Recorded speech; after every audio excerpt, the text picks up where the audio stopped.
the piano better. When he's done, we can go Whatever you back. need, and we can move stuff around if we need to. You want to move whatever you need, and we can move stuff around if we need to. You want it right in this interpretation from the Bible?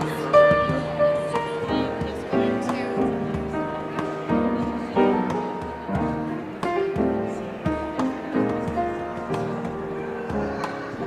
There's a little more of you now.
guys were having little tiny houses you were building. Yeah. And I took Yeah, pictures. before I would have taken those pictures. Yeah, I was And then I like, came to stay with you guys in DC. yes, Yeah, yeah. that's what I told Molly this morning. She asked me again. She was like, "Oh, no, I know you." And I was like, "I stayed at your flat once. You're welcome." And she's like, "Oh, Yeah. You had the pretty red dog. yeah." Still- That's Derek's dog now. Is there? Yeah, Okay. it's just Derek's in love with him, so we named Derek's dog. Because Derek had a red dog before that All right. passed away, and so he was just very in love with Charlie. So. His name was Mason. Mason, yes. But Derek changed his name to Roy. Now his name is Roy, and he's a little overweight and wildly happy with life. So like the cat, Rose. Rose is a lot overweight and very happy. Yeah. Well, I don't know. Well, Probably she's not a that little happy. lonely. Yeah. Yeah. And she slept with me last night. She was like, I was so grateful about that when she came in me out in the morning. Like, you know, it's lovely. Yeah, she sometimes will sleep with us. Yeah. She found you that last night. That's good. I was wondering where she was. So how's Liz doing? She's good. She's good. Yeah. I don't know how she is right now. She hasn't been talking to me about her feelings. So Okay, I don't know. I imagine it's hard. Like a little bit of she's now kind of relaxed a bit of that generation. She is our great school passed last year or the year before. We had a full day for this, so it's kind of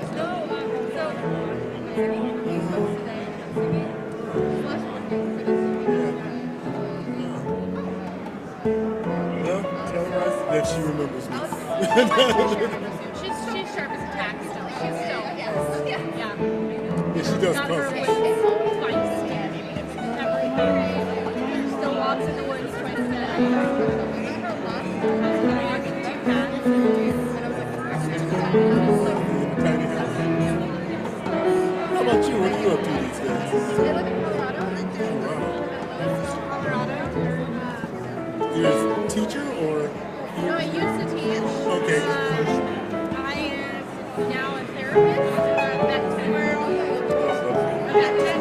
Vet tech? I work for a large animal vet. Okay.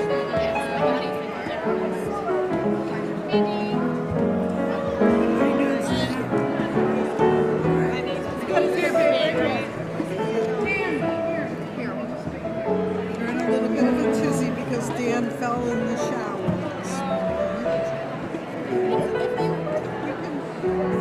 If you want to have a better view, I think you can sit back here and kind of. morning. Well, Pam said no because here's people is going to be sitting there. Oh, gotcha.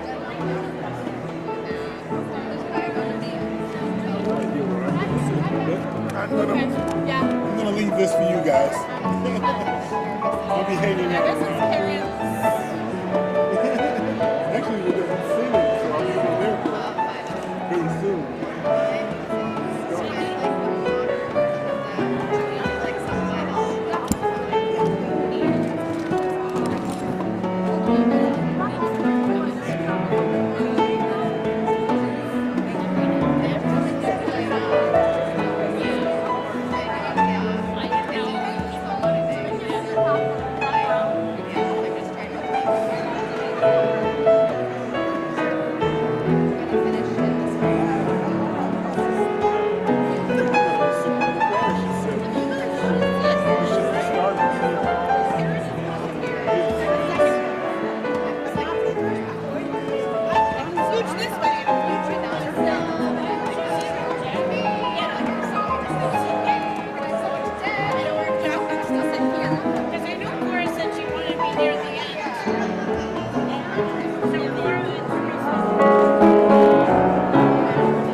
Pardon me, this is where the microphone is supposed to be. I'm not sitting here. Okay.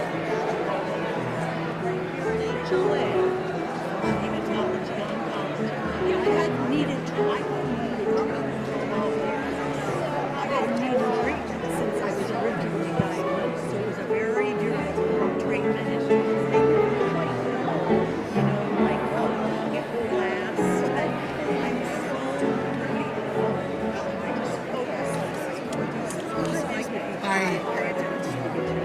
need to keep this clear here because the microphone is picking up the music for the live stream. So.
Good afternoon, everyone. Welcome. Could you please find your seats, whether you're in the choir or in the pews, wherever. We're about to get started. Welcome, everyone. Welcome, welcome.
Just need to take everybody in for a minute.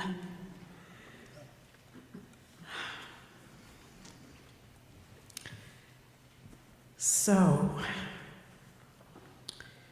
I want to acknowledge this beautiful place that we're in, the community that we're in,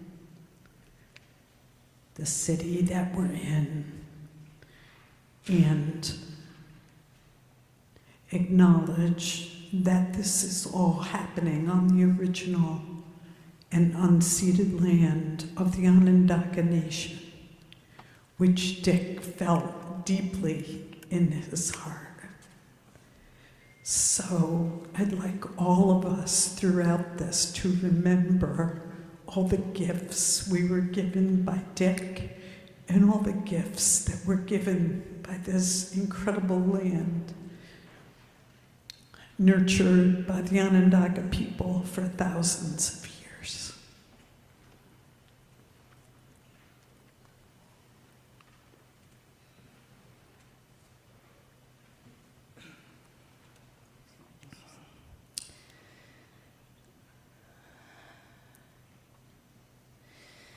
We want to welcome us all home. Those who came from long distances, those of us who are local, and those hearts who are not here in body, but are beating with ours. We want to welcome us all home to this moment, to reflect, remember, and celebrate all that Dick, Rick, Richard, and to a small few, Dickie, home to celebrate all that he was and what remains and will always remain of Dick in our hearts.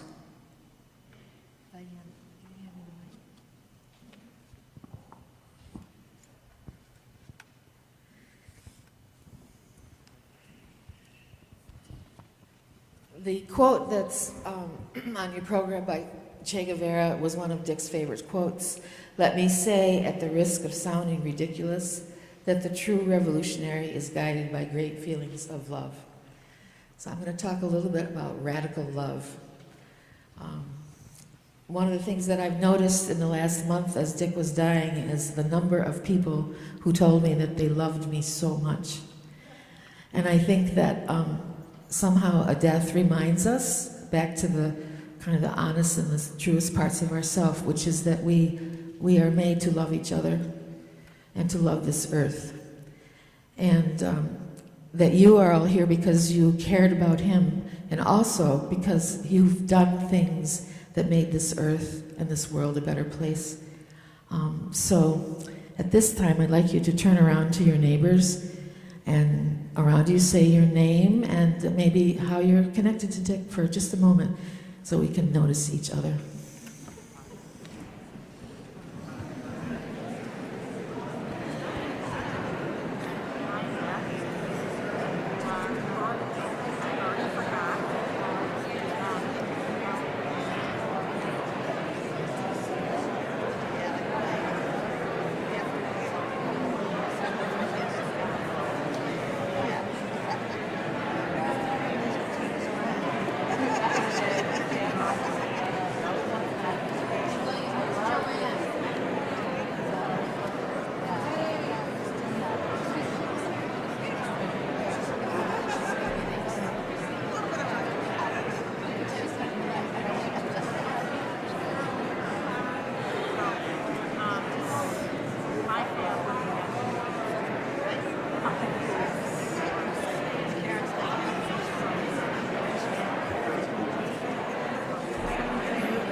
She needs the mic. Okay.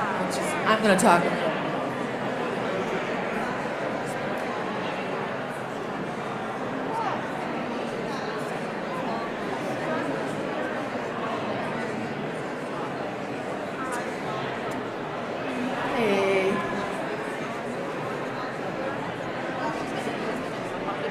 Okay, after I'm done, okay. All right.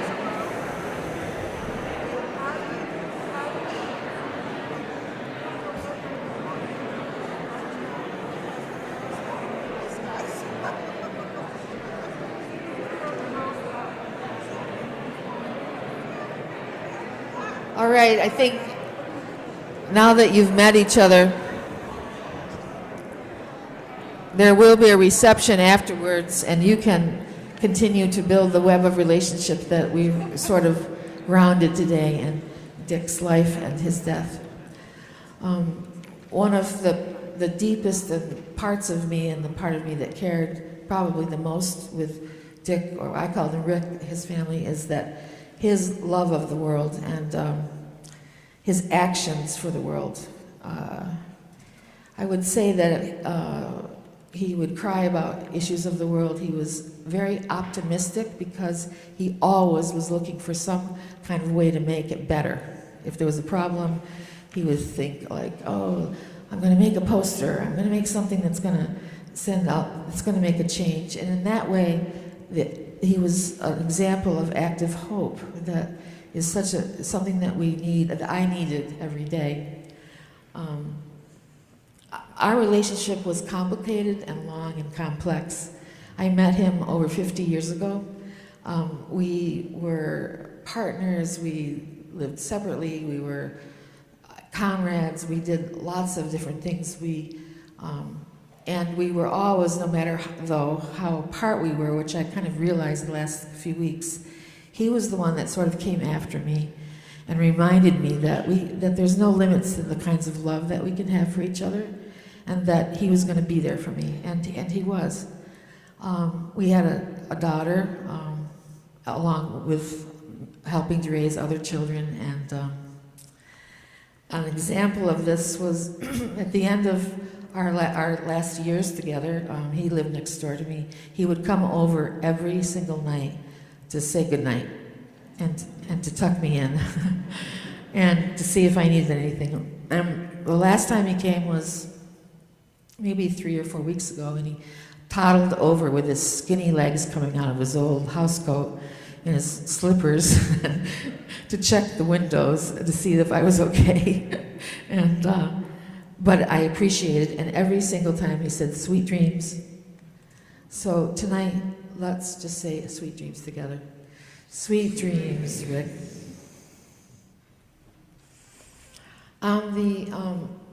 The night before Dick died, I was with him in the hospital, and I decided to play Holly Near songs. Give me my water. Now, Holly Near was a part of our relationship in this community for all of that time. The very first project that we did at the Women's Center with the Peace Council was bringing the Indochina Peace Campaign here. And that was with Donald Sutherland and Holly Near and Jane Fonda. And we had that other one, what was her name? Jane Fonda. And we had a women's gathering at the YWCA with Jane and Holly sang. And it was amazing. I'd never heard anybody do that kind of singing about the world. And then the next year, Dick and I brought her here for a concert at Grace Church, the Monday night potlucks that the Peace Council had, all during the Vietnam War. And then I continued to bring her here with other people for many, many years. She became a friend. And the culture workers always carried her CDs. So I texted her that night and said, "Holly, you know, I'm sort of sitting as Dick leaves, and I'm singing your songs and playing them." And she talked back about how she admired Syracuse and our relationship, but also the kinds of community that we lived in here. So Holly was an important part of our life for all of that time. So tonight, we're going to have a sing. We're going to sing "Peace Becomes You." Or we're not going to. Joanne Bakeman is a song that I feel sort of says or stands for the kinds of things that he did that I felt made me or helped me to continue loving and being connected to him. So, "Peace Becomes You" by Holly Near.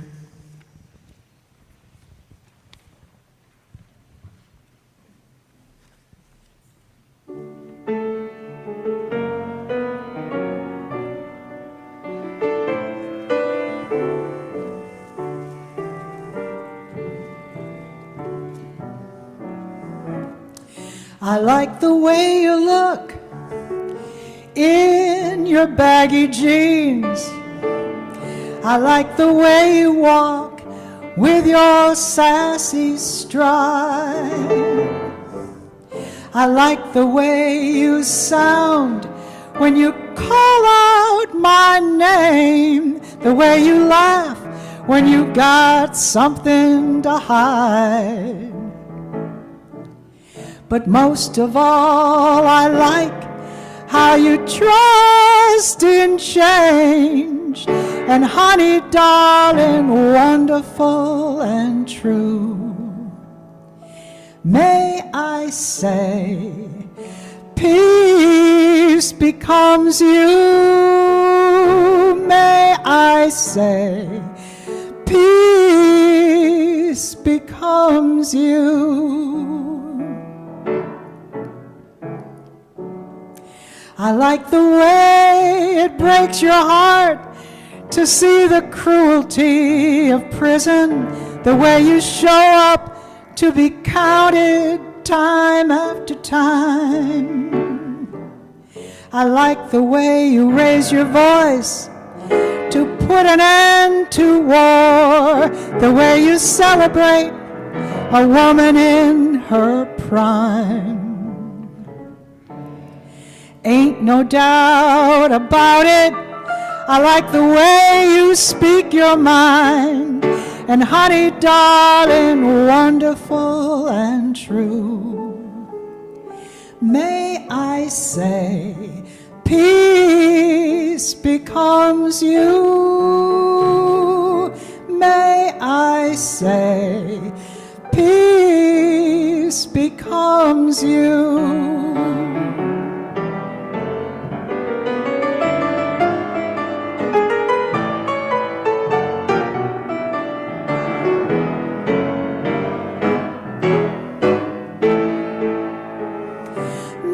I say, peace becomes you. May I say, peace becomes you.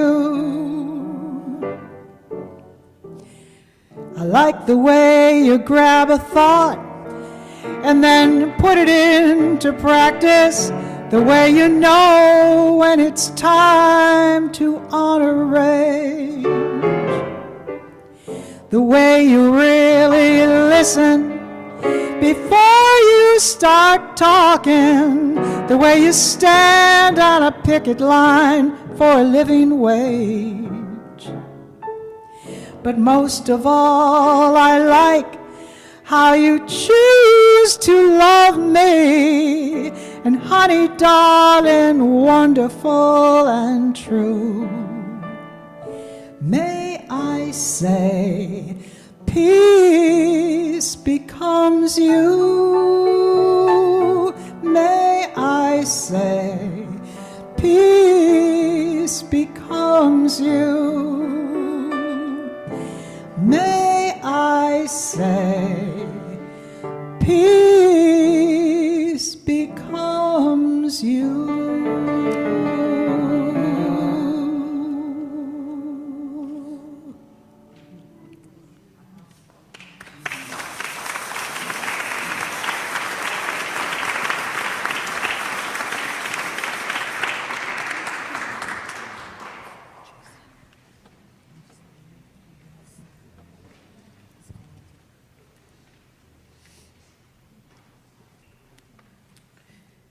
Is Wenji Jose here? We'll wait, yes.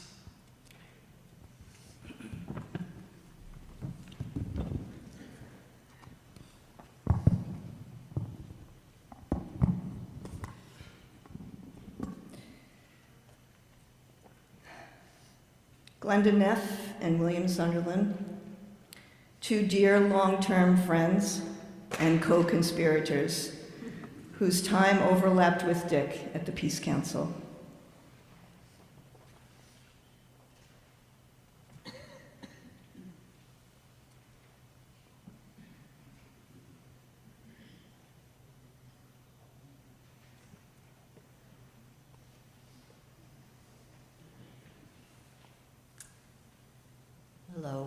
everybody. If you can't tell, I'm Glenda.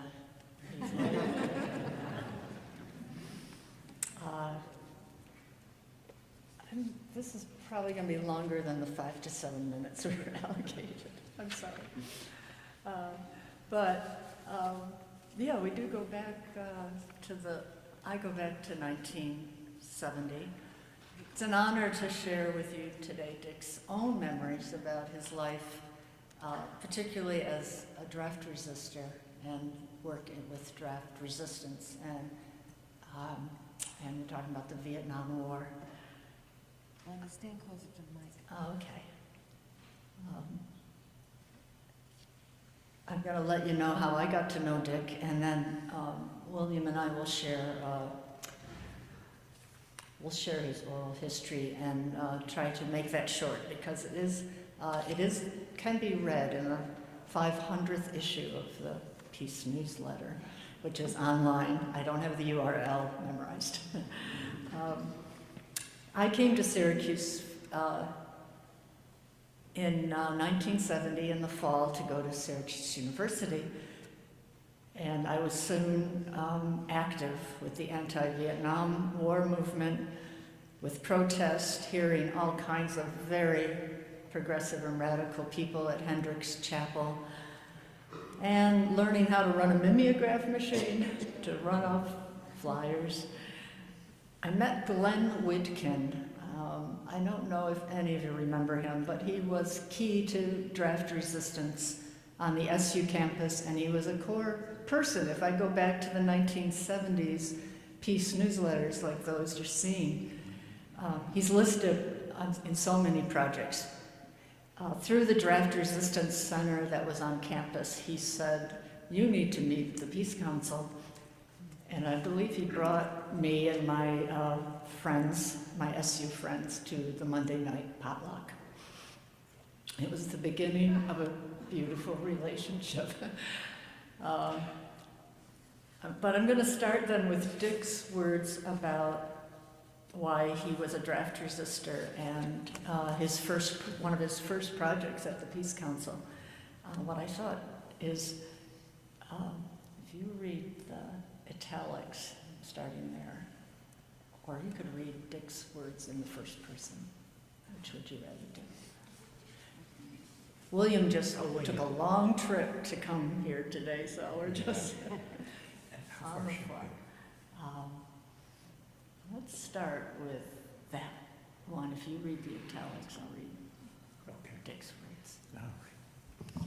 So what William is going to be reading is the interview for this oral history was done by Carol Baum and Lori Goldman, who worked at the SBC Press. And so they had to edit it down and intersperse a little between Dick's words.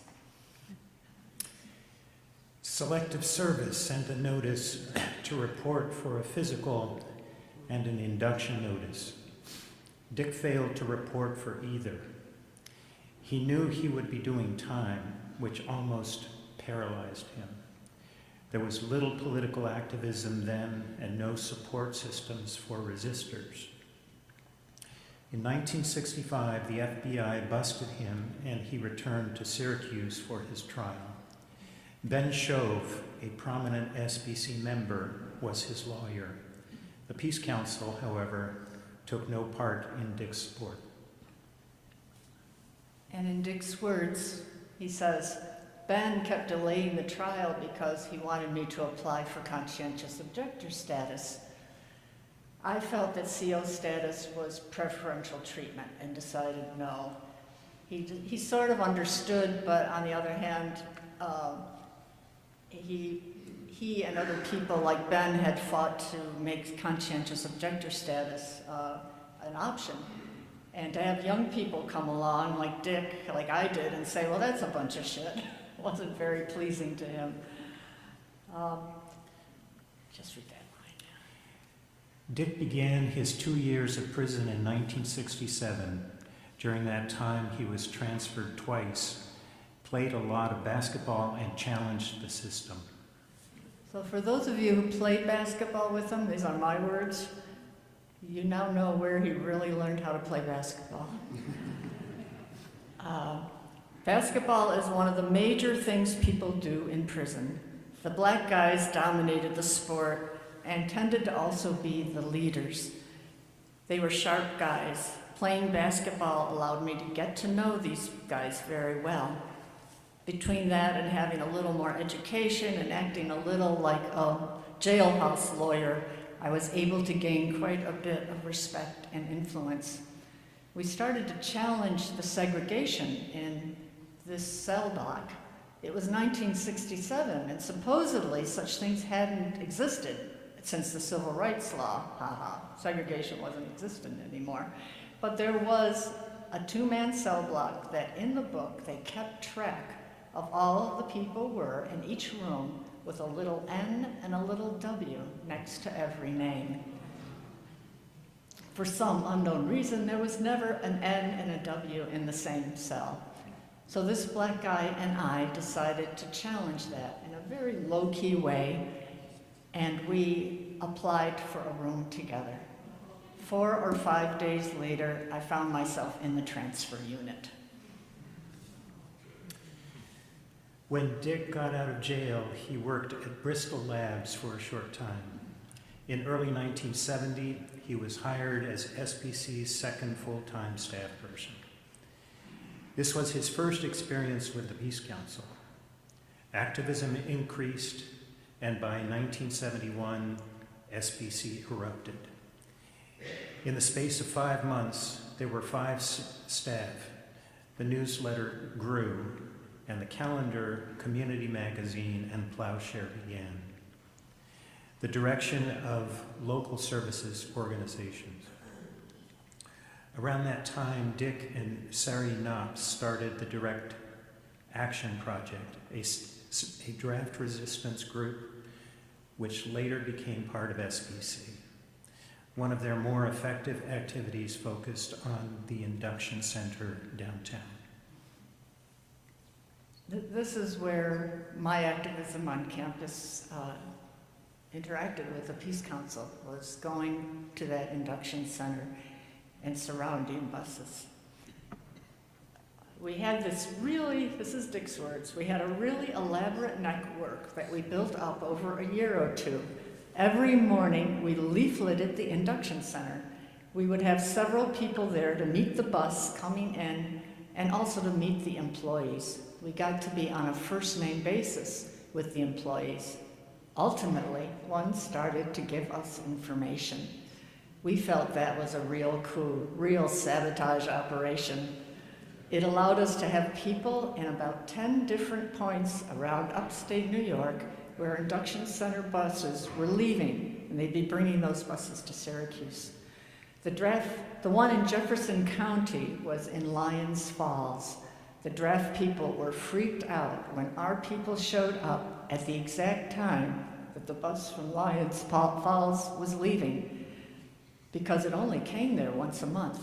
They couldn't figure out how, we knew that. We showed up at both ends, Lyons Falls and then Syracuse. We had a counselor and activists in all those areas. We had a leaflet that had the name and number of a draft counselor in each of the cities.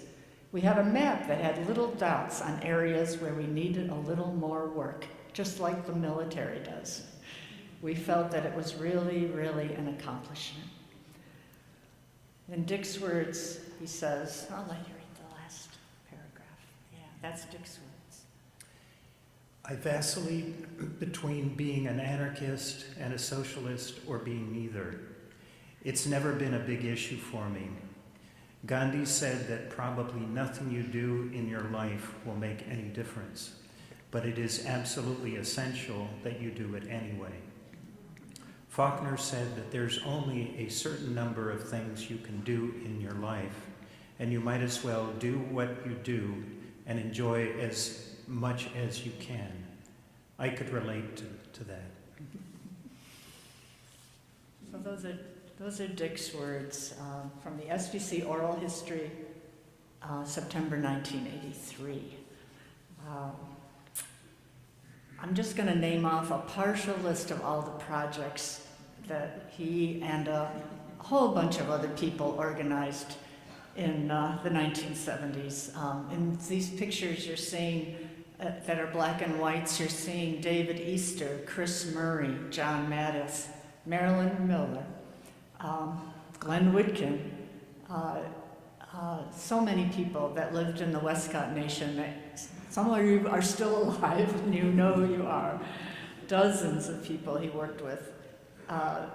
I have to mention the Indochina Peace Campaign because that influenced me so much too, and Karen tells you how it was a big project here. I think expanding the Peace newsletter is something he's been given credit for from a mimeograph sheet of paper, organizing the Direct Action Project for draft assistance. And if you didn't recognize the name, the credit in the oral history is with Sari Knopp Bicklin, if you remember Doug Bicklin at Syracuse University. They were both at Syracuse University. Fighting for the release of political prisoners in South Vietnam. We think of the peace accords, but that wasn't the end of the war, and thousands, I'm sorry, I know I'm gonna cry, but there were thousands and thousands of prisoners, old ladies, children, and there was a campaign to publicize the infamous tiger cages they were kept in. And then on the happier note, he and Lois Leviton and Lisa Johns and Barb Kobritz and then later Carol Baum, they formed the Front Room Bookstore, and we ended up with records and books and all kinds of things. You can see through so much of what he did in the 70s what's going to come next after this.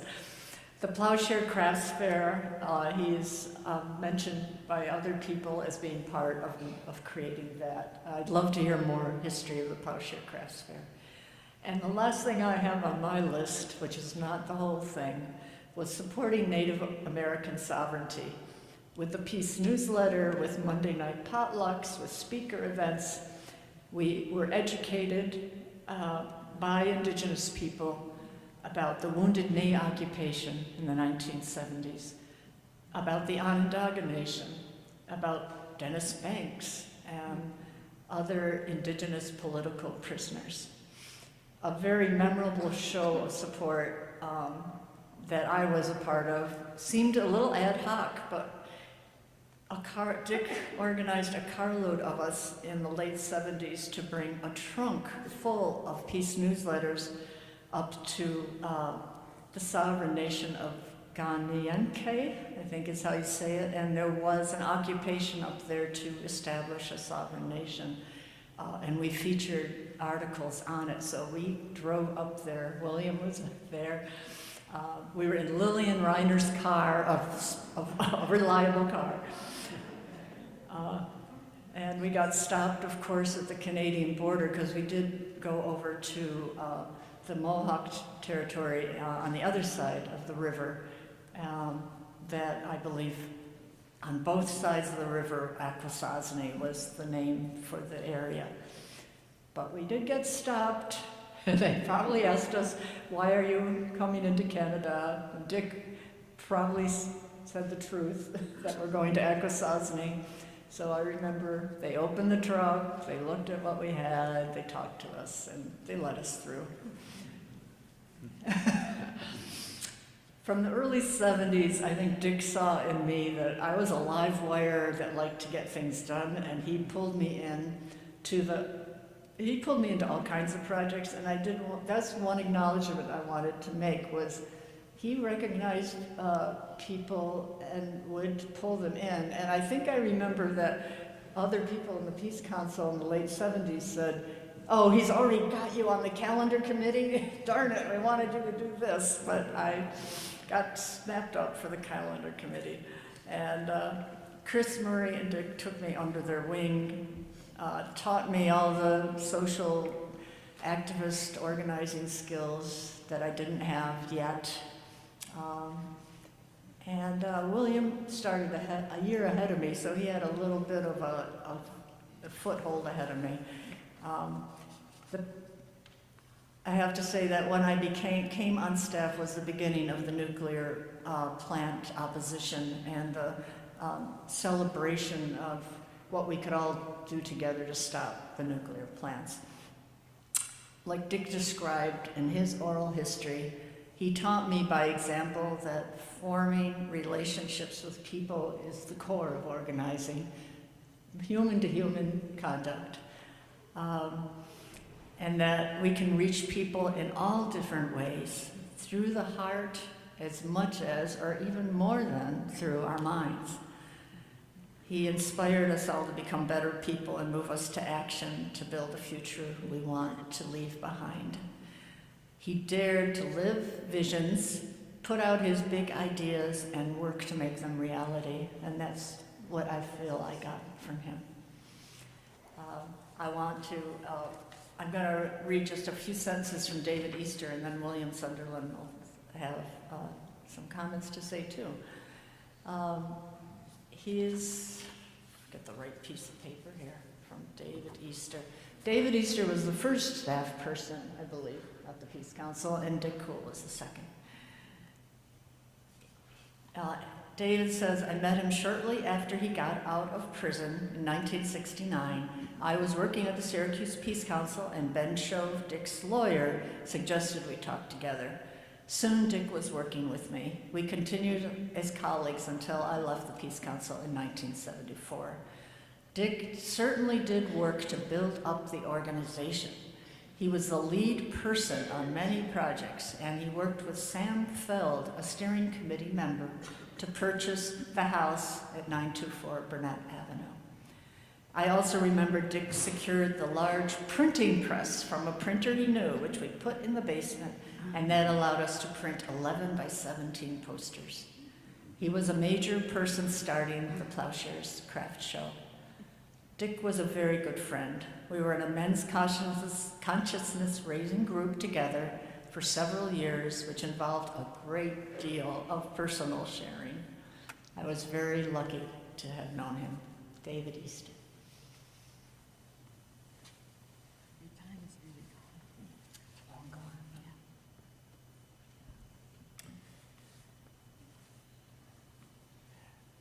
yeah. I first met Dick in late 1976. I was a 22-year-old youngster joining the Syracuse Peace Council staff. Dick was 33 and had already been on staff for several years. Dick's public stand against the Vietnam War, refusal to participate in selective service, and willingness to go to prison left a deep impact on me that lasts until this day. He was the ultimate role model, a courageous and outspoken proponent of the principle that nothing is more important than standing up for your beliefs and engaging in dialogue in defense of those beliefs. Dick embodied this approach every day of his adult life. Who else do I know who wore political messages and statements like some people wear jewelry? No one. Dick was not only a paragon of progressive principles, but was also extremely likable and fun to be around. Dick addressed the world with an infectious sense of humor and laughter, despite, or maybe even because of the grim injustices that were never far from his consciousness. We all knew and loved Dick for his unrelenting defiance of authority. In my experience, there were funny moments associated with this defiance. One day in the early 1980s, Dick and I left the Peace Council office on Burnett Avenue in separate cars, heading to Plymouth Congregational Church to do setup for Plowshares. Upon arrival at Plymouth, it took me a long time to find a parking space. When I entered Plymouth Church, Dick was already well underway setting up. I said, "Dick, how the hell did you get here so fast?" With a wry smile and a laugh, he answered, "I have my ways." Later that day, I noticed Dick had double parked right outside the front door of the church, with his emergency lights blinking as if to say, "I'll be right back." That is where his car remained for the rest of the day. When I returned to central New York 6 years ago, after being abroad for 2 decades, I began spending time with Dick. We caught up for lost time in our reinvigorated friendship. Dick and I went for walks, attended SU women's basketball games, went out for dinner, and saw many movies, most of them at the Manlia Cinema. Dick, I was so looking forward to spending a lot more time together. Your absence breaks my heart.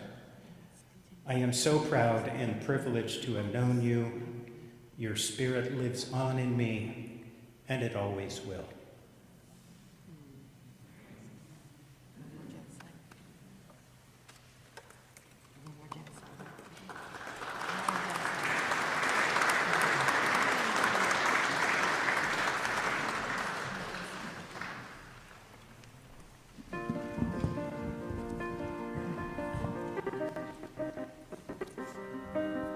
Another song by Holly Near. Sing along if you want to.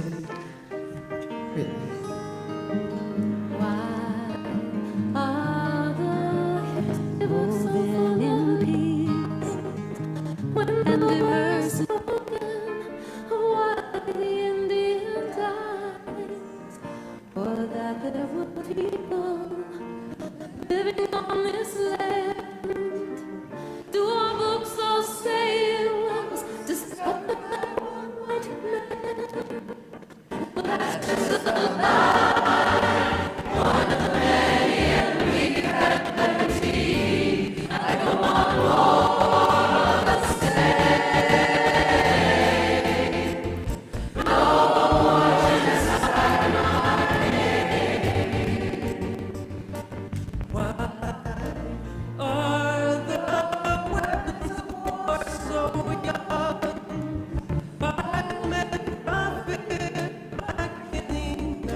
That was a recording of the Syracuse Community Choir singing that on our 21st anniversary.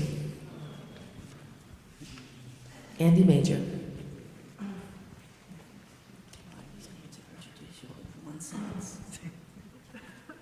Dick was a fierce, articulate, in it for the long haul cultural worker. These are just a few things he had in common with Andy.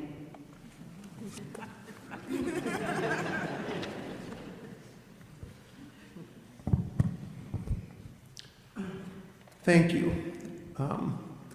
My connection with Dick began before I moved to Syracuse 42 years ago.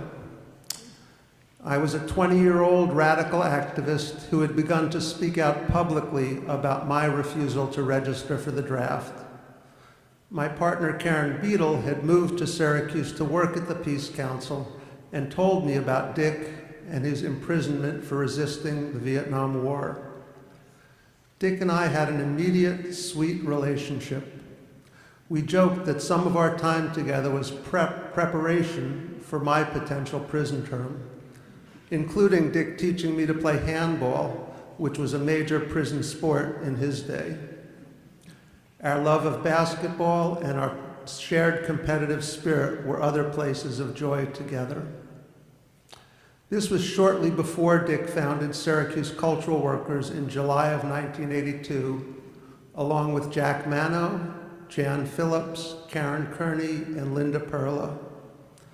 Linda is here today with us in spirit, while Jack, Jan, and Karen are all here in person. As Cultural Workers was being developed, my organizing work focused on promoting war resistance in all its forms. In September of 1982, a group of us met with U.S. Attorney Frederick Scullin, now a federal judge. His receptionist led us into an elegant conference room. Dick surveyed the scene and sat at the head of the table, knowing it was the power spot meant for the U.S. Attorney. When Scullin came in, he looked around, sat down elsewhere, and listened politely as we urged him to make a commitment not to prosecute draft registration resistors. This was one of many examples, along with Williams, of Dick's brash, consistent refusal to kowtow to authority. Cultural Workers began with the decision to continue publishing the Peace Calendar, which Dick had started in 1972 with the Peace Council. Over the years, the calendar became an important publication to support movement work, and usually a fundraiser for the Peace Council. The 1982 calendar, the very powerful and rather dark American Myths calendar, lost money, leading the Peace Council to halt publication. SCW's founders set up a new organization to continue it. It was based on the idea that art is critical to successful social movements, that we must bring beauty and heart to our work to build a more just, peaceful, and sustainable world. They knew that the left's typical focus on facts and analysis doesn't reach enough people to make the changes we seek. In the early years, SCW published the calendar and posters, like some behind us here, organized film festivals and concerts.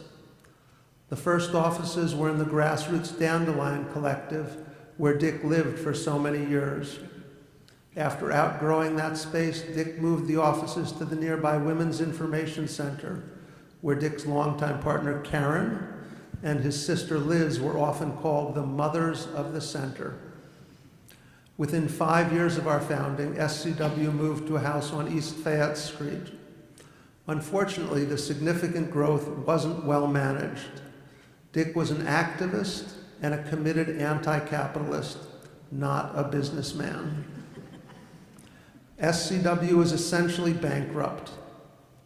But rather than giving up, Dick dug in, learned how to run a business, invested his own money, and made hard decisions about cutting back the staff. Up to that point, Dick had largely funded the business through loans from movement supporters who knew and trusted him. This was one of several times when Dick made difficult choices to keep his dream alive. He was masterful at connecting with people and finding support to continue the fusion of art and activism he developed. George W. Bush's election led to a significant revival of SCW, particularly after the September 11th attacks and the wars in Afghanistan and Iraq, which quickly followed. That improvement in SCW's situation allowed Dick to return to his passion for organizing and the Syracuse Peace Council. Dick played a key role in SPC's revitalization, spearheading fundraising and serving on a renewed steering committee for several years. When he sold SCW's offices on East Fayette Street, he generously donated all the proceeds to the creation of the Syracuse Center for Peace and Social Justice, making him the largest donor to that effort, which has supported SPC and other activist organizations ever since. Like the broader social movements of which we're a part, SCW is highly affected by larger political cycles. Ironically, when right-wing presidents, Reagan, Bush Jr., Trump, threatened democracy and launched major wars in Central America, the Middle East, or elsewhere, SCW sales climb and the business seems viable. But when moderate Democrats replace those right-wing Republicans, sales slow significantly. The nexus of Obama's election and the recession of 2008-09 created another critical moment for SCW. In order to keep the business going, Dick stopped taking a salary and waived SCW's rent for several years. Dick owns the Lodi Street building that has been our home since 2003. Dick hasn't received a wage from SCW since that time, and needless to say, there are no excess profits to extract. It is a true testament to Dick's vision that SCW has so many long-term staff, a number of whom are here with us today, despite the very low wages that we receive. When the staff gathered last week to share stories about Dick, and a few tears, many recalled his deep commitment to creating a family-friendly workplace and to build community among the staff. Our meetings always start with personal sharing. We celebrate birthdays with cake, and there's a real effort to offer the space and time people need to care for children, parents, or their own health needs, as well as getting their work done. And although most of our current staff aren't activists, one of the perks of working at SCW is that we're indeed some of those mythical paid activists that the right likes to harp on. SCW staff can protest during work time. Many of our customers are equally loyal. Last year, when we contemplated changing the calendar format, we received over 150 survey responses, with many people writing at length about how important the calendar and other products have been to them, their families, and their community. Despite slowing sales of wall calendars across the board, including our Peace Calendar, we'll sell well over 10,000 of them this year. Our How to Build Community poster can be found in homes, offices, community centers, and faith communities across the country, 25 years after it was first published. Karen Kearney recently told me that when Dick suggested creating the poster, she thought it was a ridiculous idea. After a community of people crafted the text and Karen added lovely artwork, I believe she changed her mind. Dick's vision, grit, determination, and creativity kept SCW going through good and bad times for over 40 years. In the process, he deeply affected thousands of people through the products and personal connections. Dick was particularly in his element when staffing tables and booths, whether at the Plowshares Craft Fair, which, as you've heard, he helped create the same year as the Peace Calendar started, or at national conferences across the country, which his dear friend Derek will talk about shortly. In fact, we're confident that Dick would have wanted us to violate typical protocol for a memorial service, which is why you can find an SCW table in the foyer where you can purchase calendars, Women Artist Day books, t-shirts, and other merch.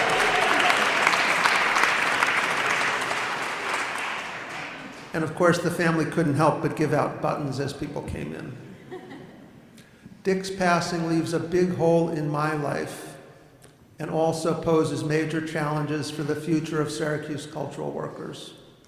Despite his many talents, long-term planning was not his greatest strength.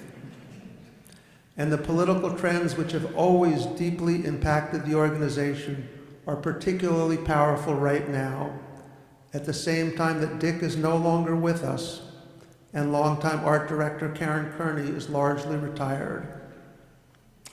We're working hard to find a path forward for SCW in the post-Dick Cool era, but it's a daunting task with many obstacles in our path. We're actively looking for people with ideas, vision, and resources to carry on Dick's dream.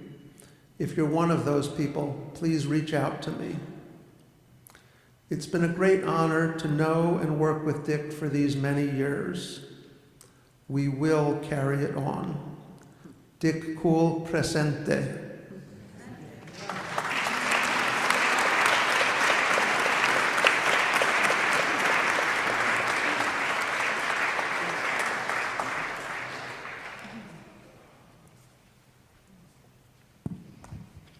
Thank you, Andy. We're going to have a few words by a very dear friend, a newer friend, a very dear friend of Dick's, Derek Jackson.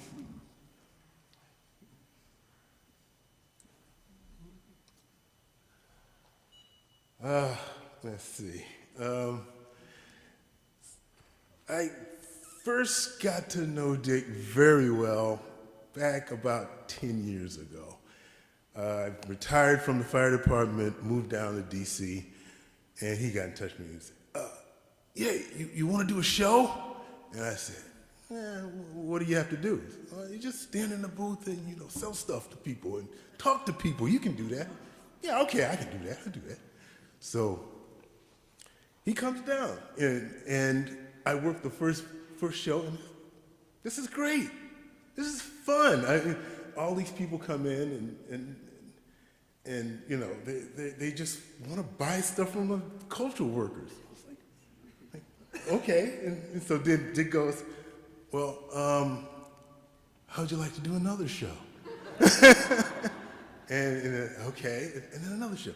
So as time went on, I did maybe 7 or 8 shows with Dick. Let me see. We had some big ones. It's not hard work doing these shows because you got to drive there, then you got to set up, and Dick wants to set up a specific way. And usually he's just sort of going, okay, and I'm climbing up on the chairs, putting the stuff behind the thing. So I'm risking my life, but. And so it was a lot of fun, and I'm gonna miss doing them. I stopped doing them 2018. Well, let me get back to it. Here's my notes. Okay, there's a lot of hard work doing these shows. You got to get there. The traveling, but the traveling is fun. When you're traveling with Dick, you never know what's gonna happen. Okay, we stay at different hotels, because he searches out the place we're gonna be. So some interesting things that happened.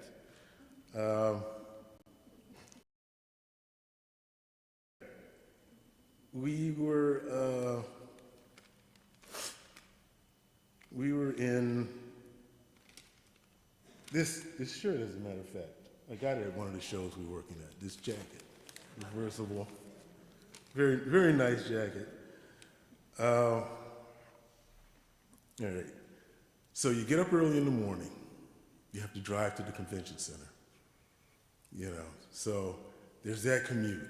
Then, of course, you get something to eat. Dick loves Waffle Houses. So we'd always get up at 6, 7, drive a couple hours, get stop at a Waffle House, get some food, back on the road. Then we'd drive for a long time again, and we'd set up. We'd meet great people. That was one of the best things about it.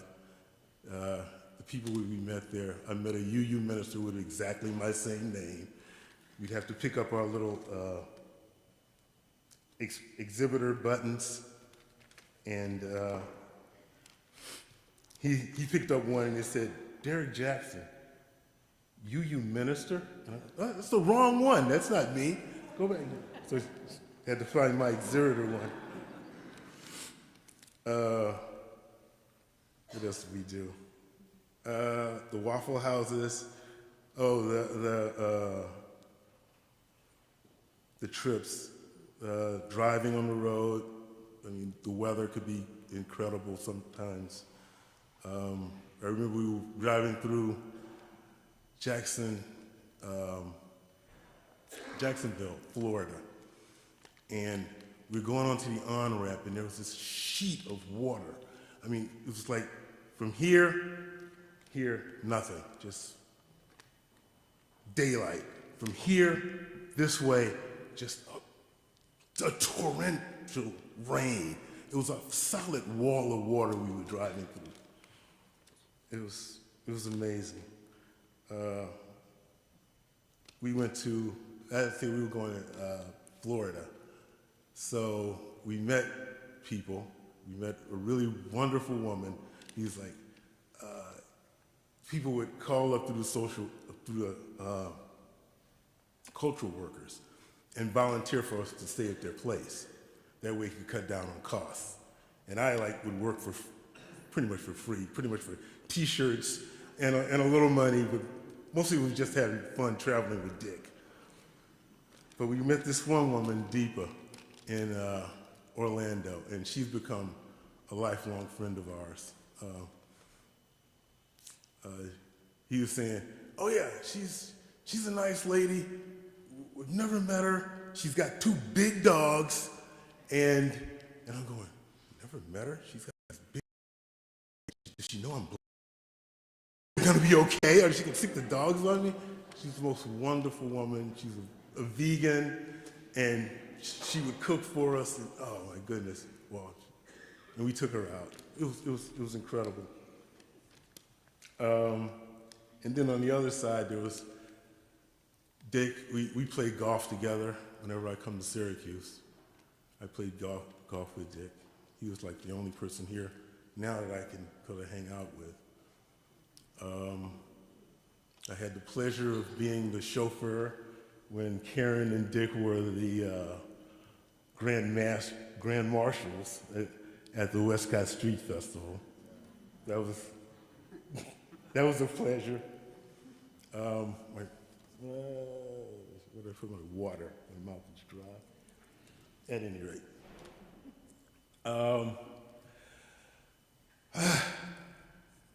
I'm gonna miss him. I was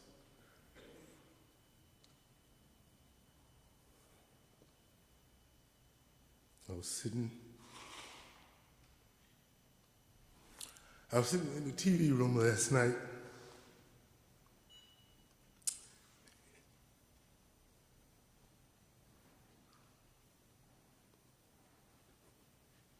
And it was really, really hard not to have him, there. I miss you, man.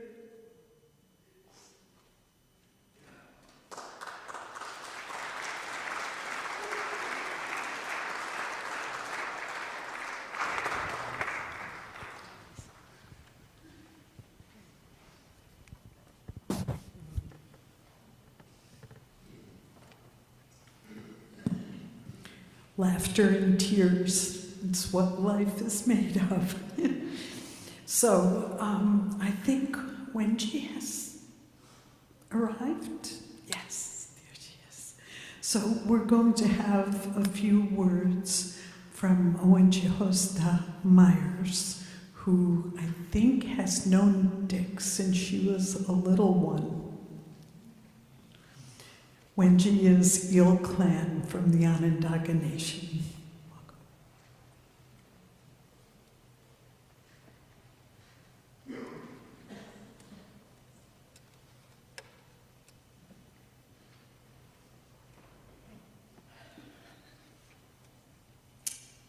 Nyohaskano Sokwigi. Feeling emotional at the moment. Karen called me, asked if I'd come and say some words about Dick. And I was going to write something. I was looking for a poem. I was looking for something. And I just thought of What a cool name, Dick Cool. Right? He was cool. He was very calm. And in Onondaga, he was Scano. In our word, Scano means peace. You know, and for knowing him, it wasn't just something he learned, it was his being. It was in every ounce, every cell of his body, he carried peace with him. I had the pleasure of 8 years of sitting on the committee, working on the calendar. And so when I first started, I didn't know what I was getting into. Because this calendar has been a part of my life, my entire life. Hanging on the wall in my mom's dining room, hanging on the cupboard in my grandmother's dining room and kitchen, and I always remember looking at the images, looking at the art, looking at the pictures. And I was always looking forward to see what was going to be the next month, what was the next year, what was the next calendar. And so when I got to come and sit at the table and learn so much from this amazing group of people, the first to take me under her wing was Marie. And I miss her a lot. And then Ray. You know, it's become a big family for me. Another extension of life, and I'm so thankful that I was given the space to put our voice out there with support and love and strength and knowledge. Give the Haudenosaunee, the Ongwehongwe people, not just for myself, but across Turtle Island. We would have discussions, you know, when we'd finish the calendar, it was like, it felt so amazing to see our work and to see, you know, the time that we took to look at all these images, and every year I'd come up with something, you know, and have great discussions with everybody in that room. And it was always wonderful listening to Dick, Andy, Ray, Marie, Karen, and then coming in with the new, you know, the new younger voices and giving them a space to learn and share and bring in new topics, and always having a voice for every human being on this planet, every living, non-living, even up into the heavens. You know, we made sure that everything had a voice, the peace, the space. And so I'm gonna miss that round table talking, which we had to go into Zoom, which was also, you know, a blessing that we could do that and still connect and talk. And there's such a huge legacy there. I mean, his work's everywhere, from t-shirts to yard signs and postcards, and, you know, it wasn't just him. He was a champion for all of us. And so I just wanted to come here and say Nyawaha for his friendship, for his kindness, for his Scano, for his peace, because he was always really cool, you know? But he was just always just so peaceful and loving and sweet. And so I'm thankful I have Karen and Cora, his legacy, his greatest legacy. And I hope to still carry on and, you know, be a big part of the calendar still, and make sure his work is still out there. So Nyawaha.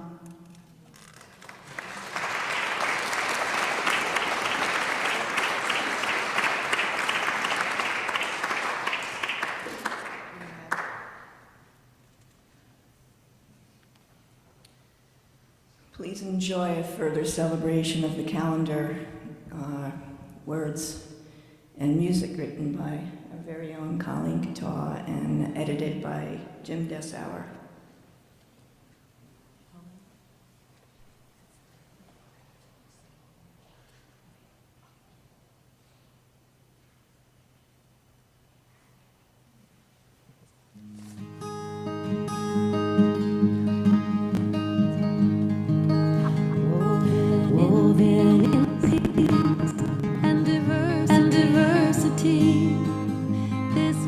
This calendar tells people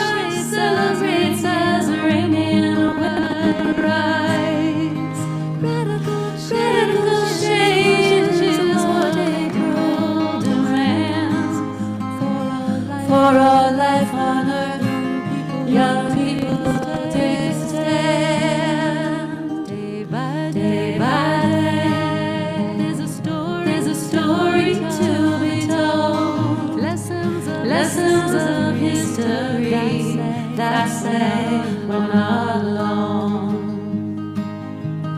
Maids, means workers, solidarity. Jews disrupts the binary. Disability rights in action. July will recognize. And for August, the right to vote shall never be compromised. Day by day, our stories on the wall. Our shared struggle is what unites us all. To mourn and remember is September's call. Black lives matter. That is all. To keep the fragile balance is October's glee. And November knows this is indigenous territory. And so December brings us full circle round to reflect on how deep our roots go down. United by different ways to be. The calendar for peace holds a people's history. Day by day, months showed along inspiration to carry on. United by different ways to be. The calendar for peace tells a people's history.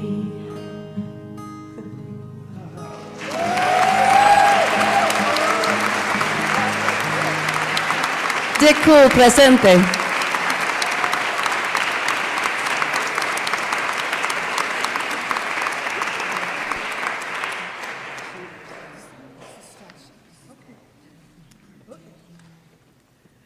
So, we would like everybody just to stand, if you're able to stand, move in other ways, whatever way you can, just to stretch a little bit, as we've been sitting for a while.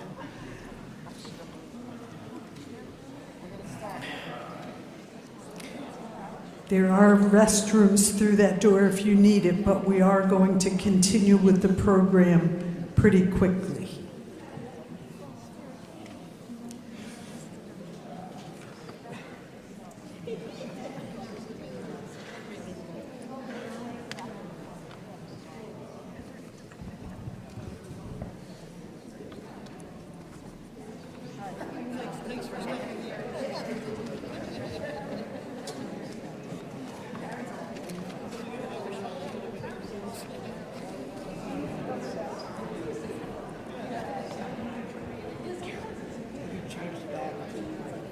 What? Maybe change the batteries in the microphone.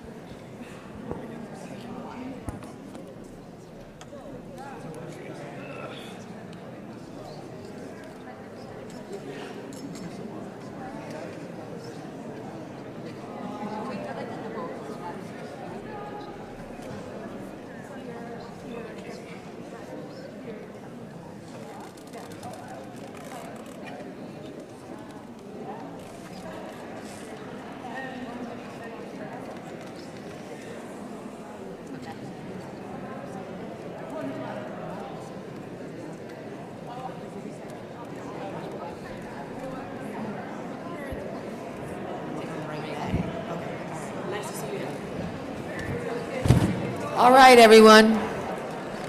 We're going to sing a song right now.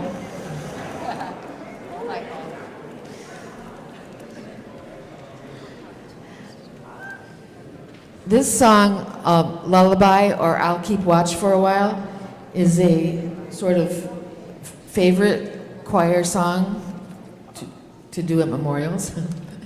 And it's to introduce the next part of the show, or the part of this program, which is you, the rest of you get to think about if there's something you would like to say. We'll have a roving mic, and we can walk around for a little while, or you can come up front and say it.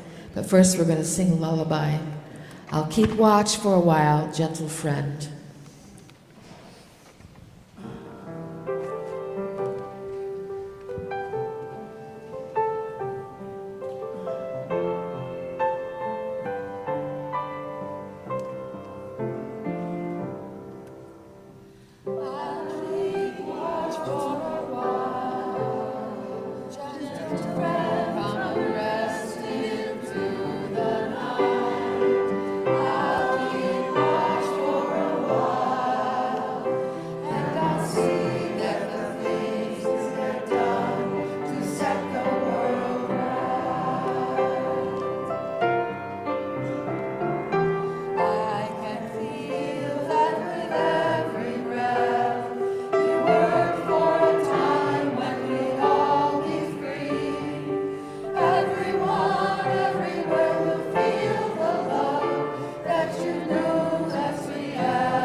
Okay, stories, remarks, brief remembrances would be best.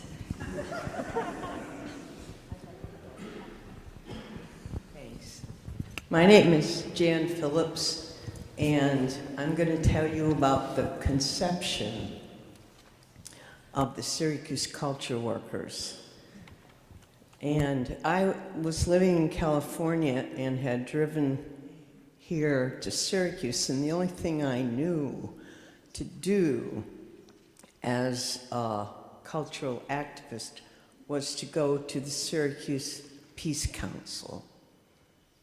So I bound into the Peace Council and announced that, hey, I'm a lesbian feminist photographer. What can I do? And it was Dick to whom I spoke these words. And he had just found out that the Peace council was not going to publish any more of his cherished peace calendars. So he was miffed, and I think he recognized at the moment that there was another way out. So he said, I'm going to call a few friends and come to my house in the Westcott Nation tomorrow night, bring a bottle of wine, under $10. We had an under $10 rule. He invited Jack Mano, Linda Perla, and Karen Kearney. And the 5 of us sat around the table, and everyone said, these are my skills. Everyone agreed what we wanted to do was dedicate those skills for the good of the whole and use the arts to make whatever change we could make in the world. We decided to name ourselves the Syracuse Cultural Workers Project. So we were SCWP, which was a little clunky, hence the name change. But I would like to invite, right at the very early days, Karen was already operating her vision on the Rise Bakery, so she couldn't work. Linda Perla was already either in grad school or working as a librarian, so she couldn't work. And Jack Mano was doing Jack Mano things, so he couldn't work. So it was Dick and me. And we hired Brian Prendergast, who drove all the way here from Vermont. And I flew all the day yesterday from California because the man we're here to honor today has that much power still over our lives. So I would just like to have whoever here has ever been a worker at Syracuse Cultural Workers to come up and stand here with me so you could see what Dick Cool has wrought.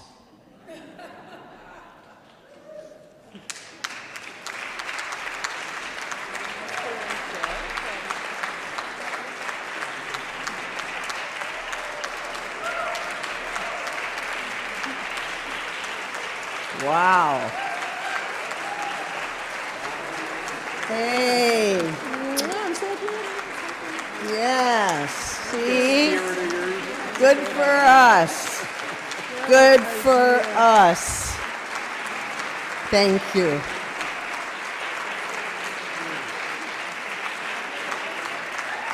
All right. All right. Keep up the good work. Keep supporting this organization. Dick Cool, presente.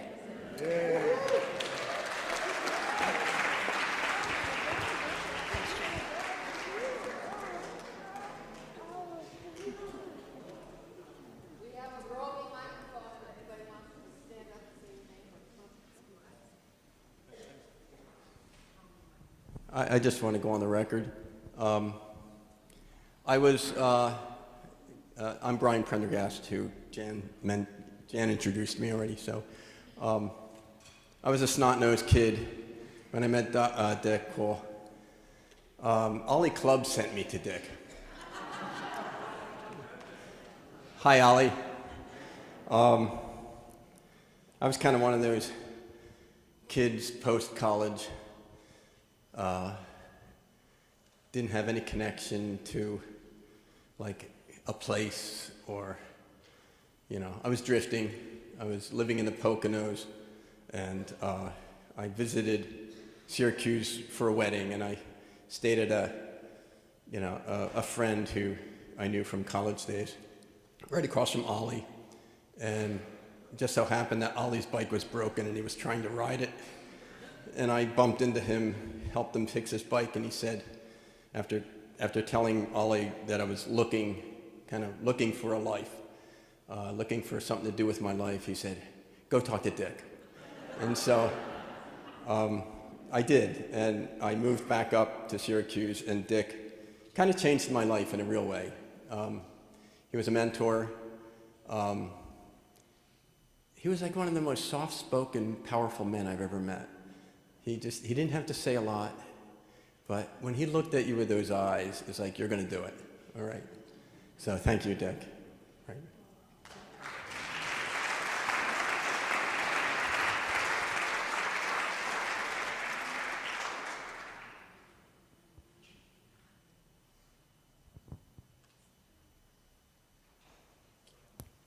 Hi.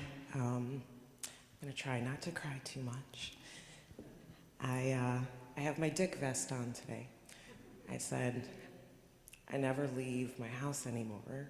I haven't seen most of you in years, including Dick. And I said, what do I wear? And I happened to have this in there, and I said, you know, I almost never did a show with that man without, he had the different ones. He had the wool ones, he had the fleece one. At the beginning of a show, the vest would go on, adorned with all the buttons, and I said, I got this cover. My name's Stacy Crandall. A lot of you know me, and a lot of other people all over know me as the show and festival person before Derek.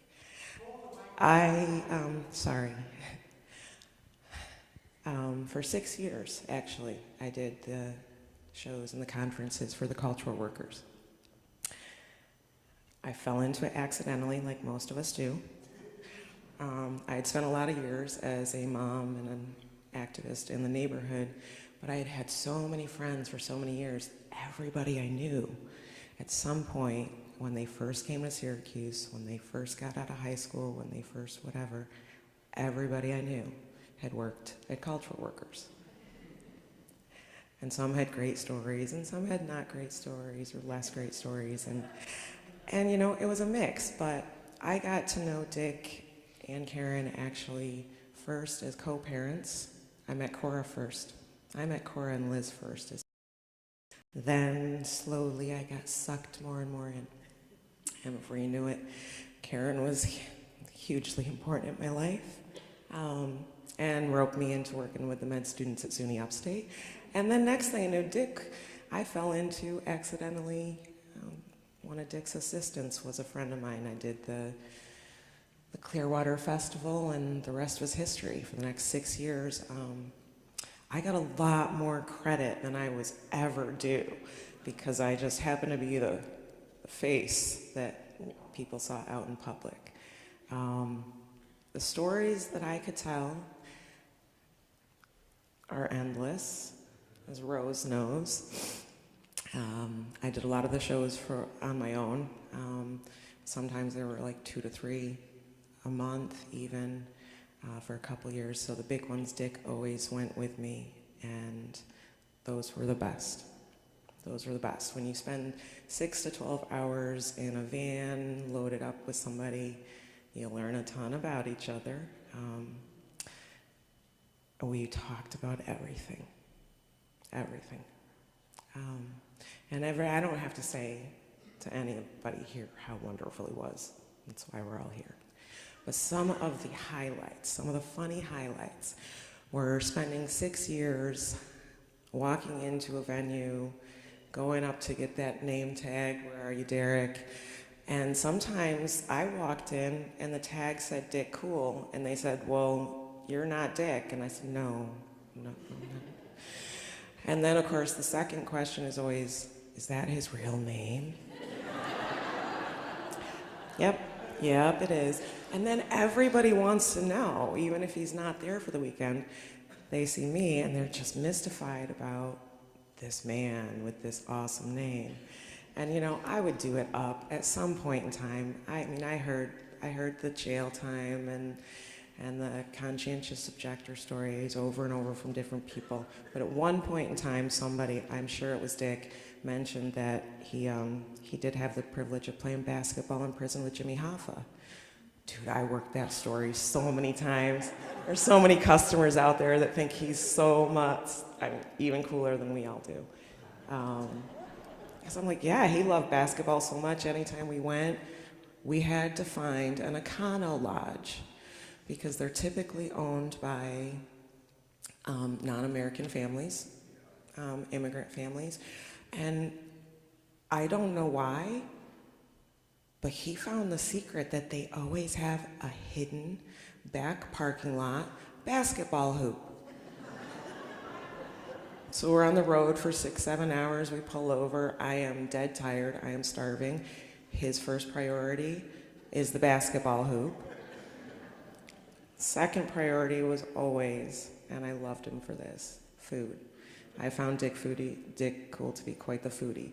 And whether it was the grimiest little middle American diner that I'm even questioning, should I walk in here? They were always excellent though. It's a secret. Or pulling into Chicago at 11:30 at night and he finds this fancy, bougie Italian restaurant that my poor self would have never walked in. And he's like, oh, we're getting food.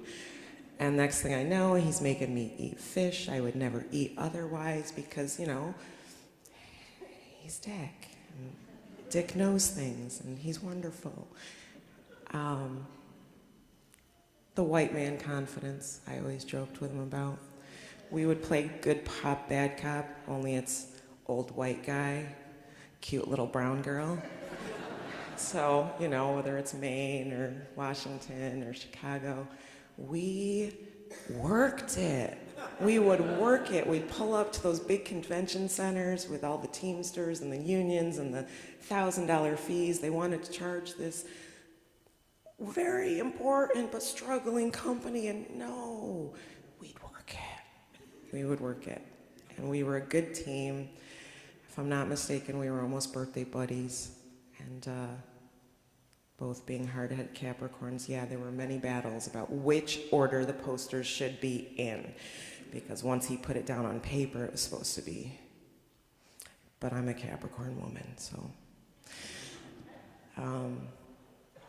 Over the years, what can I say, but Karen knows I started calling her my spirit mom and Dick my spirit dad. Sorry, Cora, I'm too old to be your big sister.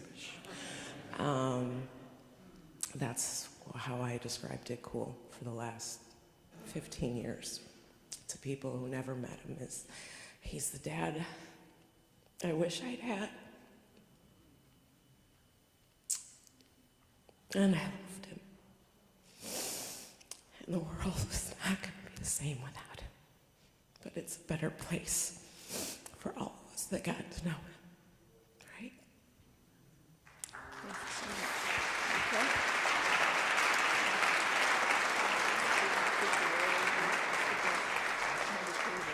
Place your head and so it'll be good, all right? Is there a fairy in the house that would like? Is there a fairy in the house that would like to speak?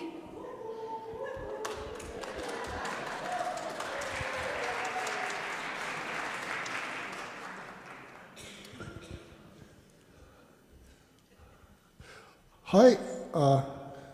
For those of you who have never used a telephone book, my name is William. And I got to meet the Mohali Cool family long before Kathy Berry and Gabriel made me my fairy wings. I had agreed to help out a church on the south side to put up posters that said, "Hope for the homosexual," and they were going to help homosexuals become normal. And I was hanging up the poster on Westcott Street when Karen Mahali and Liz Kuhl came by and said, "What are you doing?" And I said, "Well, I'm helping out a church and hanging up posters, Hope for the Homosexual." I was really excited about it. And they said to me, "Well, homosexuals don't need help. They're good, and they're fine, and we like them in our neighborhood. You can take your poster down, thanks." Well, it was, and then they both looked at each other and sort of nodded. "That one, we'll see him again."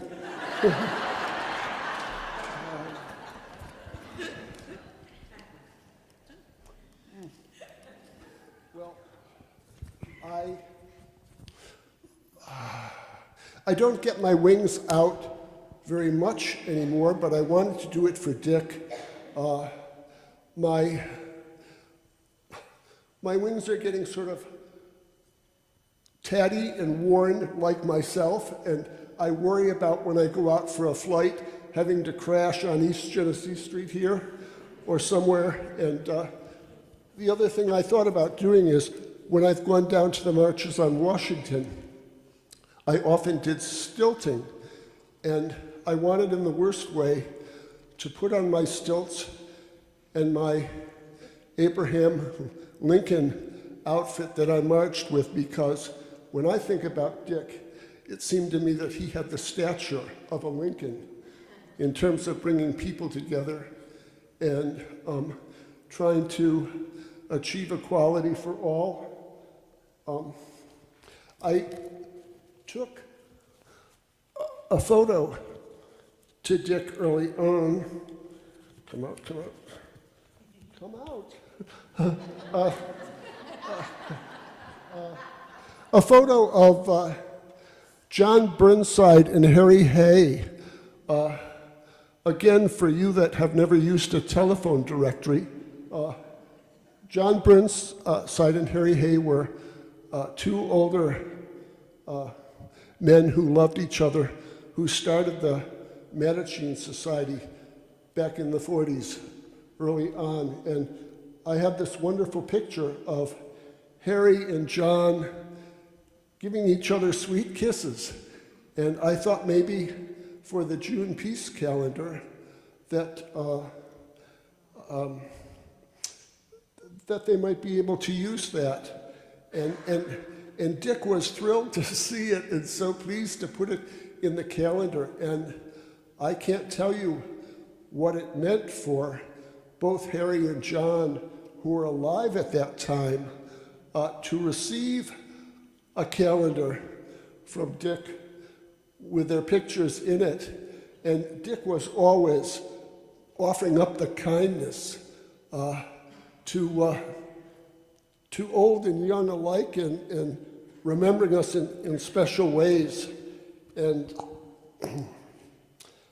I just think, lastly, that peace work is hard. Learned that from not only Dick, but from my buddy Andy Major, and it's exhausting. And it's like oy vey, it's too much. And yet, Dick to me was always a wonderful storyteller about peace and freedom and justice. And to me, Dick was the drop of joy in a sea of sadness. And he always showed up. He was always there. And, mazel tov to that. Great, great stuff. And I love Dick. And when I was thinking about Dick too, I thought about all of the old queers that are around no longer, and they're somewhere over the rainbow, whether, and I think Dick is being hugged and squeezed and loved by them for all of the wonderful things that he has always done as a person who sees people for who they are and rejects the lies that are taught about them. And Dick also taught me that if people don't like me and they want to oppress me, well, then they're also going to oppress women, or they're going to oppress people of color, or the deaf, or it goes on and on and on. So that's all. Thanks. Bye.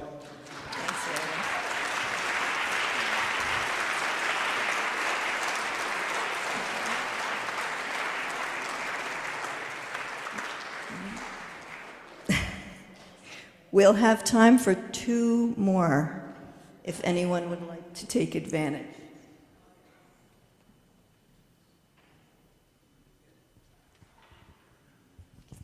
So I'm Karen.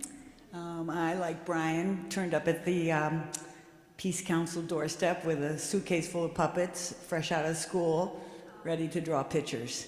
And it does bring tears to my eyes, because around that table, I learned so much, and not only at the Peace Council table, but around the dinner table. I was just welcomed as family and welcomed into a huge community. And I got to ice the cake. So I was part of brainstorming a lot of these ideas, but I got to take them to fruit. And it was a real joy and pleasure in my life. And I feel blessed.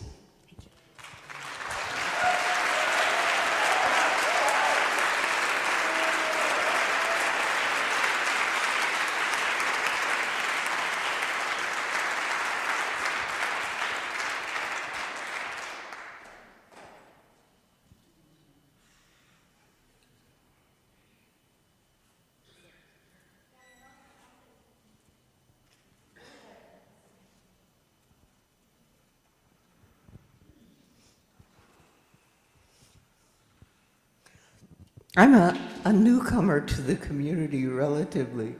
I was thinking about, people say that when an elder passes, a library has burned to the ground.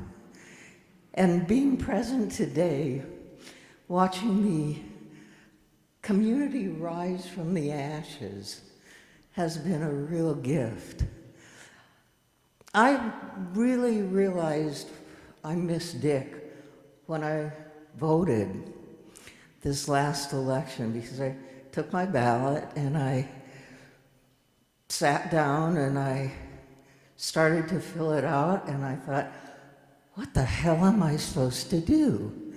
Because Dick was the one who always told me how I should vote.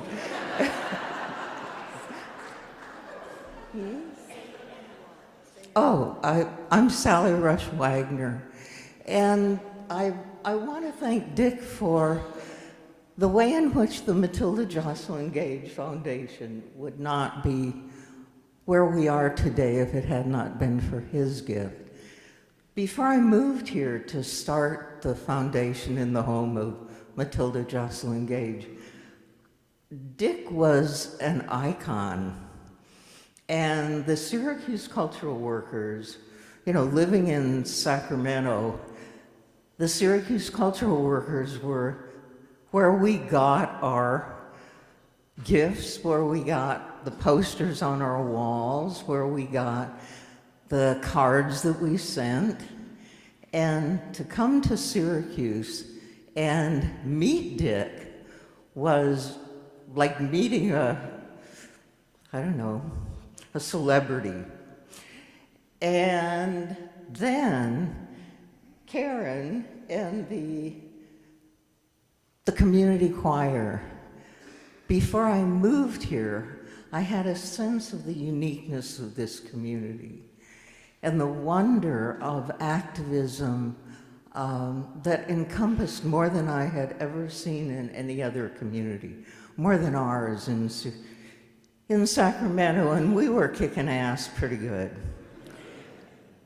The coming here, and even before we started the foundation, began a partnership with the cultural workers. Karen Carney designed the cover of the reprinting of Matilda Jocelyn Gage's major work, Woman, Church, and State. We did the Haudenosaunee poster when I came here as the, help me with this, the Jeanette K. Watson Distinguished Professor of Women's Studies. It's a mouthful to get out, but coming here and then working with the cultural workers on that and getting this story.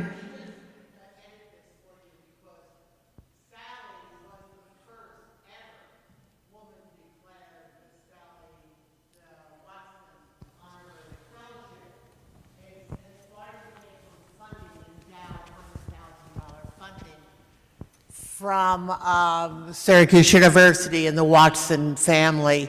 I want you to know the history department was also, and I was chair of women's studies at this time. They, and you will not find it in the Chronicle of History, I've always apologized to Sally about this, that she ever happened. Although she was with us for 1 year doing all sorts of things. And that has to do as a tribute to Sally's work as in live historian, the first ever women's studies PhD in the nation. Thank you. Just a quick edit. Right. Thank you, Beth. Thank you for bringing me. It was a great year of visibility. I think the story of the Haudenosaunee influence on women's rights is, I've had the honor of being part of telling that story, would not be out in the world as it is without the Syracuse cultural workers. And I just feel honored to be now a part of this community and to remember Dick, who was so much fun to go to movies with. He had great insights. And then being welcomed into the community when my partner and I were looking for a house, it was like, could we get one on Avondale? And Dick facilitated that, made that possible. And then being invited into this rich and deep community on Avondale has just been a wonderful thing in my life. And I will think of Dick every election when I will have to figure out for myself who I have to vote for.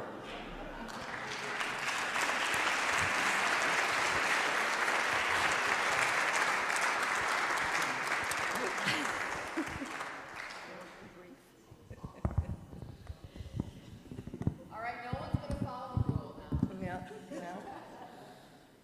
Hi, Ron Ehrenreich. I'm not going to sing.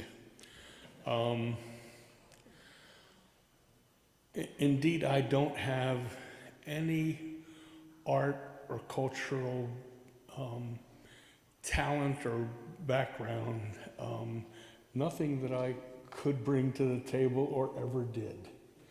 I have a history as an activist, going back to when I joined the civil rights movement when I was 13 years old, marched with Martin Luther King when I was 17, and have a history of doing that and more, and organizing things here in Syracuse, including Cooperative Federal and the Westcott CDC.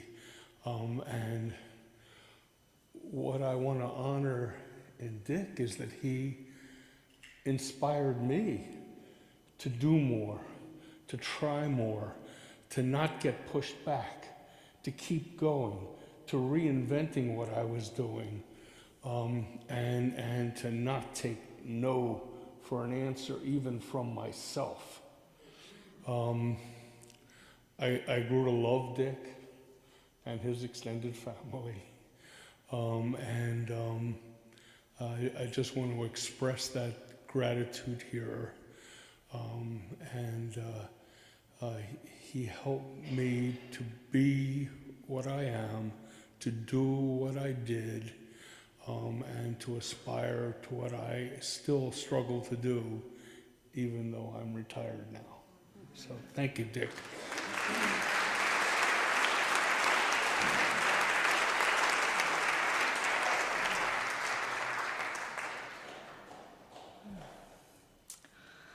Please join us for a reception after the blessing. And we can talk more. Reception is in through this doorway in the back.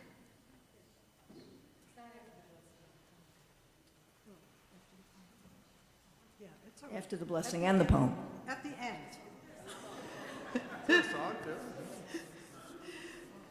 So I am introducing Jack Mano, who's going to read Blessing for Dick from his book of Blessings, published by the Syracuse Cultural Workers. And just a little short personal story. When Jack and I moved to Syracuse I think it was around 1978, we were like, whoa, how do we get connected here? What do we do? And so we, of course, went to the Peace Council and met Dick. And Dick invited us to dinner. And we thought, yeah, great, we'll come to dinner. There were all these different people, and it was exciting. And little did we know that they were checking us out to see how we would fit in their community, because they were looking for 2 more people to move into the Grassroots Dandelion Collective. So through these 45 years, we have been family with the people, with Karen and other people, Dick and Cora and other people in the Grassroots Dandelion Collective. So pulled us in so close, our bedrooms were next to each other. So go ahead, Jack. Yeah, Dick helped to make this book. And it's Birthday Blessing for Dick Cool. May you someday arrive at a world of murals where neighbor like. I don't think I can. Yes. Okay. All right, you stand with me. Okay, this was written in 1998. His birthday is coming up. He would have been 80 years old on the 17th of December. Give me your hand.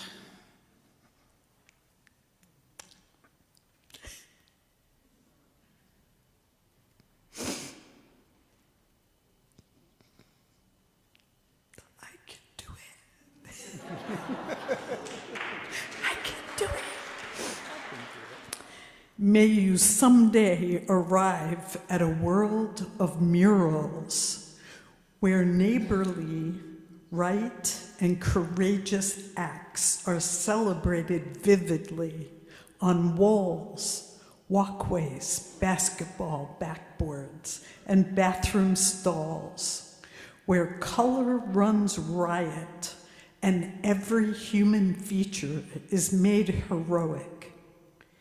May you hit your groove and stay there, connecting at the right time with the right place, with people as matter of fact, forthright as yourself. May every sunrise seem as glorious as your daughter's laughter, and every sunset as peaceful as the calming rise and falls of waves and the deep breathing of her sleep. May you reside chatter-free, except for real goods, well crafted, with permanence and reliability in mind. May you keep time with a calendar where every day's square celebrates yet another reason to give thanks. May you live in a world that knows where everyone knows where its coffee is grown and insists that it be a good place to live, a world that will abide nothing less than integrity in all matters and forgiveness for those who slip. A world where every cultural work is marked by a joyful respect for people and a world where such respect surprises no one. May your sky be always interesting, where gray days rumble and refresh and then break open, handing you a personal invitation to lie down and bare your skin to the sun.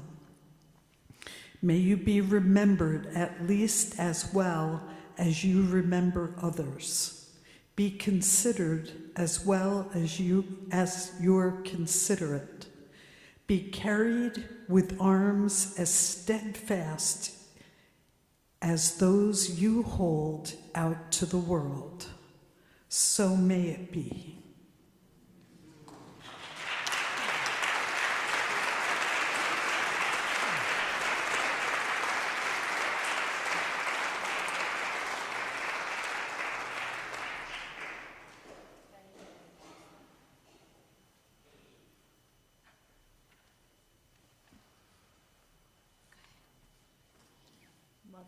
Mother and daughter, Sunita. Hello, hello. Surats. One of Dick's favorite poems.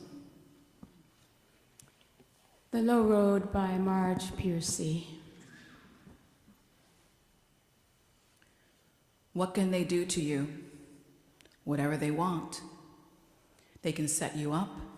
They can bust you. They can break your fingers. They can burn your brain with electricity, blur you with drugs till you can't walk, can't remember. They can take your child, wall up your lover. They can do anything you can't stop them from doing. How can you stop them? Alone, you can fight, you can refuse, you can take what revenge, you can do that, but they will roll over you. But two people fighting back to back can cut through a mob. A snake dancing file can break a cordon. Any army can meet an army. Two people can keep each other sane, can give support, conviction, love, massage, hope, sex. Three people are a delegation, a committee, a wedge.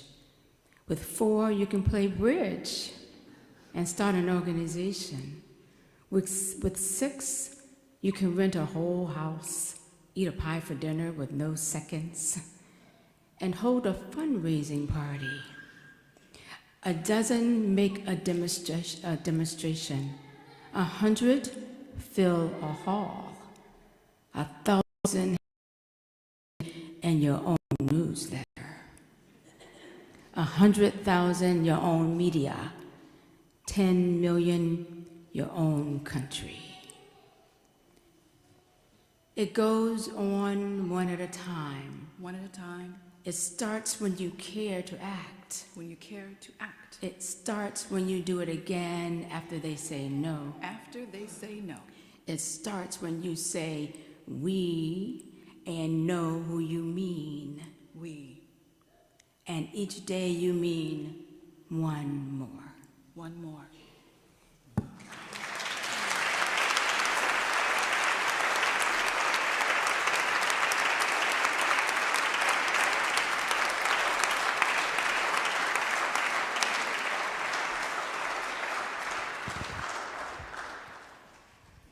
So we're all going to sing together now a song by Pat Humphries.